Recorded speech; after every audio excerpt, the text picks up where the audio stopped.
ಗೃಹಲಕ್ಷ್ಮಿ ಗೃಹಲಕ್ಷ್ಮಿ ಯೋಜನೆ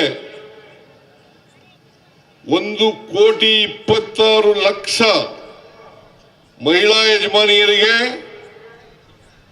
ತಿಂಗಳಿಗೆ 2,000 ರೂಪಾಯಿ ಕೊಡ್ತಾ ಇದೀವ ಇಲ್ಲ?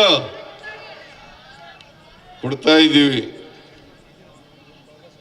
ಆಮೇಲೆ ಅನ್ನಭಾಗ್ಯ